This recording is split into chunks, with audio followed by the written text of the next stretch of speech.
Hey there, cats and kitties. I am the Blues Man, Johnny Blues, and with this video I'll be discussing my thoughts on episode 5 of Beware the Batman, entitled Broken.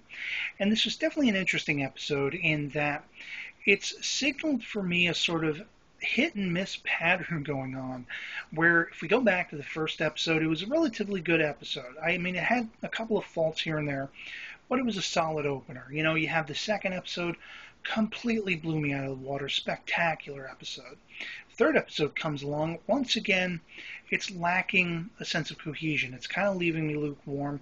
Felt like not everything, was solidified by the end. Episode 4 comes along, knocks me out of the water. It was absolutely a brilliant, spectacular episode.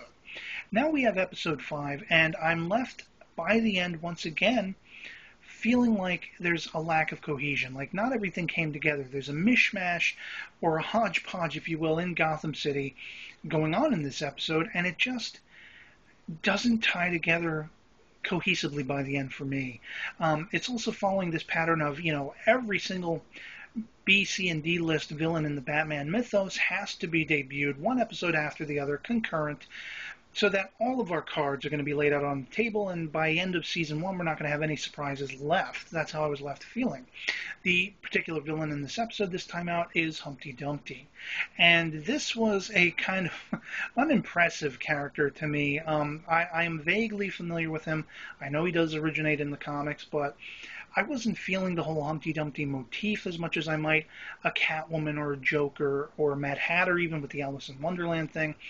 I just didn't feel the motif. And to put it another way, I actually was much more thoroughly impressed and engaged with the tech he wielded, the giant sort of, wooden soldier-esque statues with people being trapped inside and explosives in the inner linings of them and, had these laser weapons and such. I was much more, engaged by that tech than I was the character wielding it. But essentially what was fascinating was the kind of flashback, what got the ball rolling with this particular story. He was going to be brought in to testify against Tobias Whale by Lieutenant Gordon. And they basically put a hit out on him. They tried to launch a missile at him, blow him up, and he went crazy as a result of this, and now he wants vengeance on Gordon and Tobias Whale, the two men he feels, made him become this thing that he is. And so there's a lot of great time being spent between Gordon and Batman, very much trying to feel each other out, akin to certain scenes in Batman Begins and, The Dark Knight, where they're trying to figure each other out. And Gordon starts off wanting Batman arrested. That's it, no ends, ifs, or buts.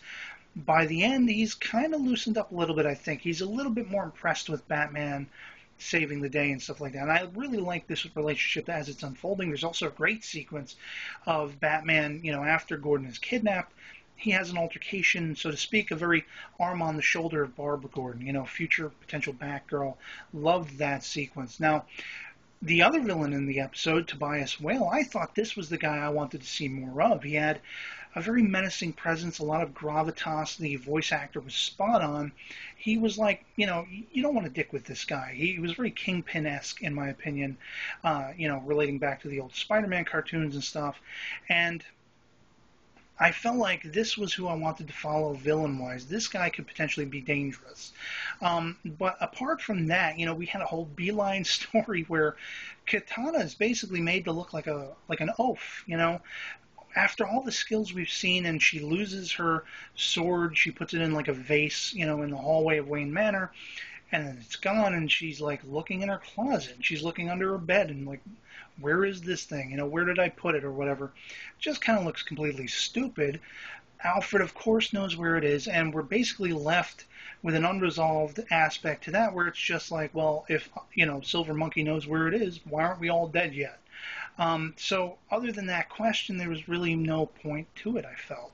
And by the end of this episode, I was kind of left unimpressed, but I'm still engaged. If I can still find it on YouTube, I'm going to continue with my reviews, and I'd love to hear from you guys in the comments below what you thought of episode 5, Broken, if you've seen it.